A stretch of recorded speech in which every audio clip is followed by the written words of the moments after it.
Well, India's cities, as we've all seen, even its national capital, have faced a huge cash crisis these past few days. So what's happening in India's villages? Take a look. Here in Pachgaon village in Haryana, a largely cash-driven economy has hit people hard. And even those with bank accounts are facing problems.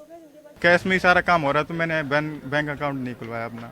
तो मेरे लिए खाने के लिए कुछ नहीं है, ration पानी है नहीं। अब दिन में मुझे सोना चाहिए, अब क्या करूं? खाने के लिए कुछ नहीं है तो नींद कहां से आएगी?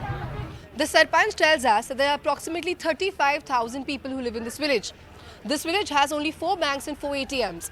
While all the ATMs have been closed in a time of need, the banks only get cash of 2 to 5 lakh a day. शहरों की बनिस्बत बहुत ज़्यादा कम पैसे आ रहे हैं। कम से कम 20-30 लाख रुपए पर बैंक में आने चाहिए, जबकि हमारे आज बैंक में, जिस बैंक के सामने मैं खड़ा हूँ, कुल 2 लाख रुपए आए हैं। 2 लाख रुपए के अंदर 20-25 आदमी कोई कुछ 10,000, 5,000 देकर निपटा सकते हैं। The bank manager admitted they needed more cash.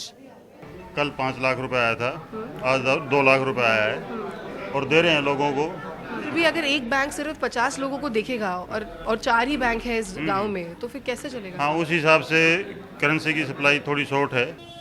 Work in villages like this is largely driven by cash, and shopkeepers and farmers are having to resort to a system of credit to survive the ongoing crisis. हम cash ही लेते हैं जी, जमींदारों से तो cash लेते हैं, लेकिन जमींदार के जो हम रेगुलर जो देते हैं फसल के ऊपर, वो हमारा क्रेडिट आपस का पर्सनल चल रहा है जी। While urban dwellers can rely on credit and debit cards, most people here are not wary of the same. गांव के अंदर मैक्सिमम 5 से 10% लोगों के पास क्रेडिट कार्ड है, बट हमारे इस एरिया में क्रेडिट कार्ड यूज़ करने की फैसिलिटी नहीं है। बहुत सी दुकानों पर भी नहीं है। ठीक है, पेट्रोल पंप है, उनके ऊपर अवेलेबल है, बट बाकी चीज़ों गांव के अंदर जो भी डेली यूजेस के सामान की है, वो फैसिलिटी हमारे गांव में नहीं है। कुछ के पास है, 2-4 के पास, लेकिन उसकी सुविधा नहीं है, उसको हम यूज़ नहीं कर सकते गाँव में। The government needs to pay heed to villages which have fewer banks and ATMs that are closed with crowds waiting outside. It seems that in this crisis, it is the villagers which are getting affected most, where debit and credit cards are providing no relief.